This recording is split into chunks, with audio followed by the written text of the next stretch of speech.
Well, it's a good thing we're talking about low energy, because at the end of the day, my energy is a little bit low, so that's why we're talking early in the morning. This whole subject of fatigue.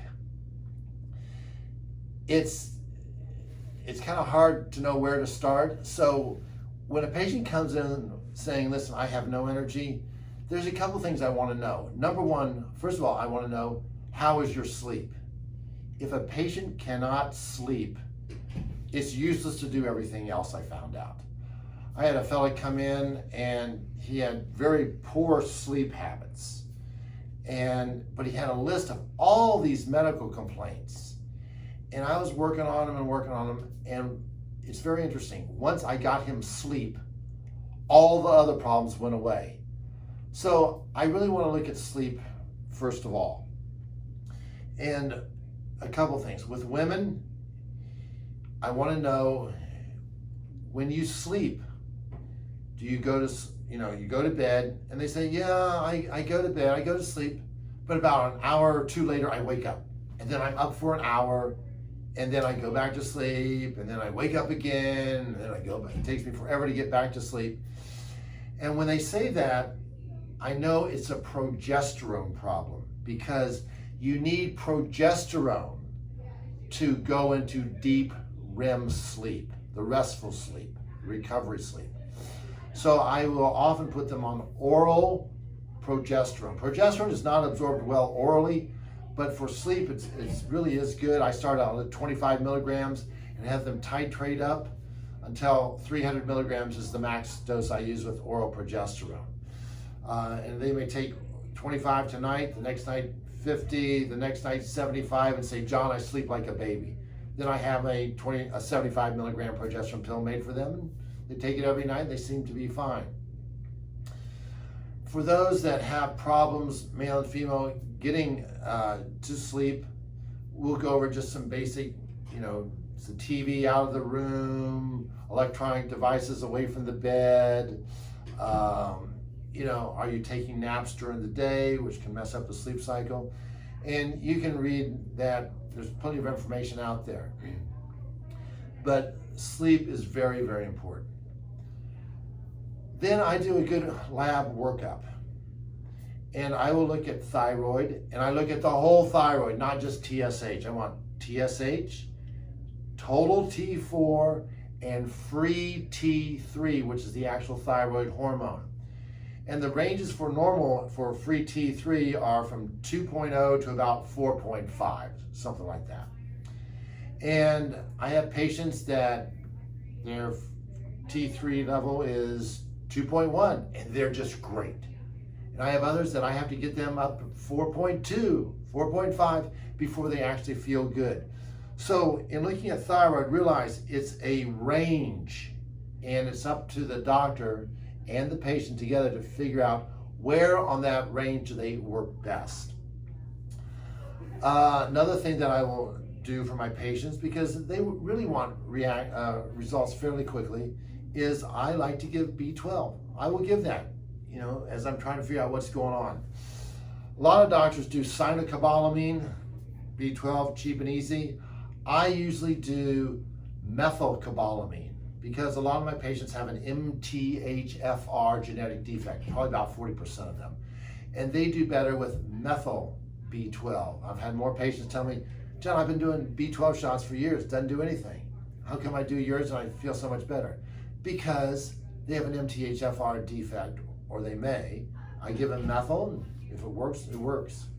Some patients, even methyl may not work, and I can give them adenosine hydroxy B12. And there are patients that can only use B12 in an adenosine hydroxy form. So I like B12. It is kind of a good energy booster, and I will use that. Another thing that I found is if patients have low vitamin D, yes, D as in dog, I have been surprised at the number of people, they'll have low vitamin D, and I'm giving it, to help their immune system get going, and you want the levels over at least 60 just for cancer protection. And they tell me, John, I had so much energy, it's crazy. And then I started looking at the Krebs cycle and how we make energy and all of that. And it's interesting. In the mitochondria, in the 5-step process to make energy, in between step 1 and 2, you need vitamin D to go to the next step. And I've really been doing that with all my patients now, giving them more vitamin D. And that has been really a little kind of secret of the trade, you might say.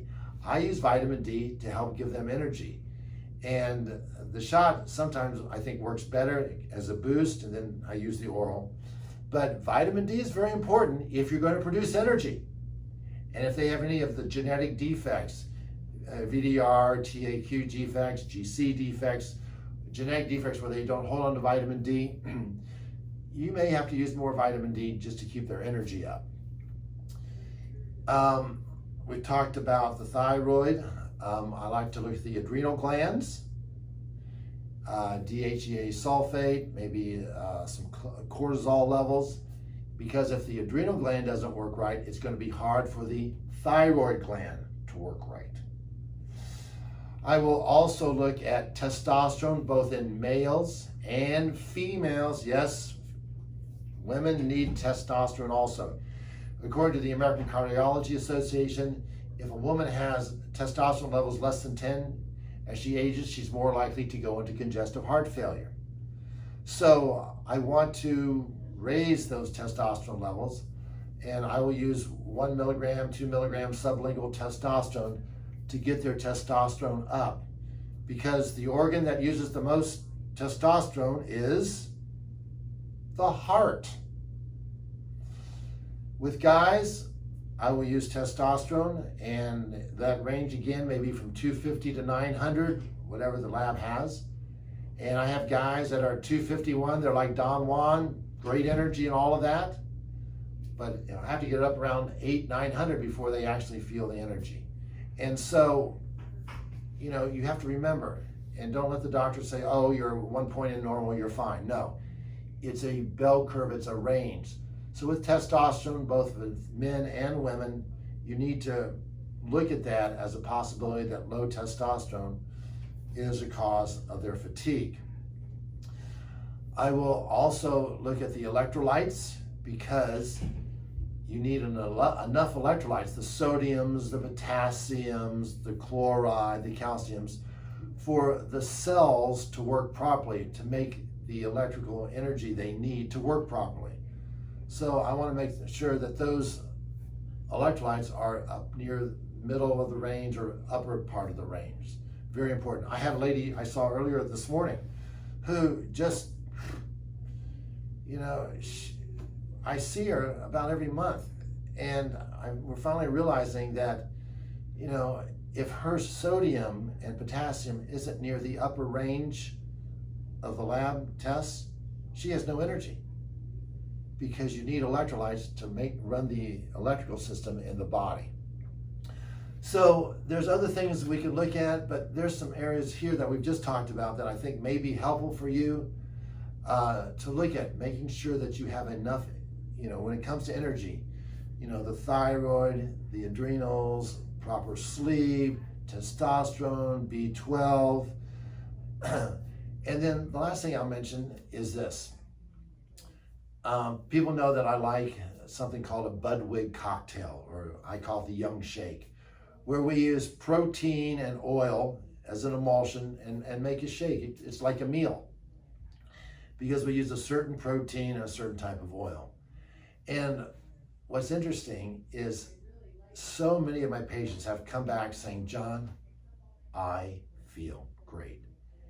And yes, I use it to get people off their diabetic medicines and their blood pressure medicines. It's all biochemistry. But if a person does not have enough protein, the building blocks, it's hard to make energy.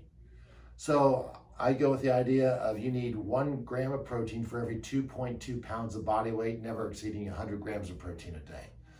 So, think about this, maybe share some of this with your doctor.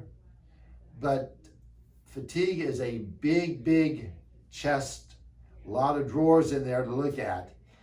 But it is amazing. When you get a patient energy, you've got a patient for life. Take care.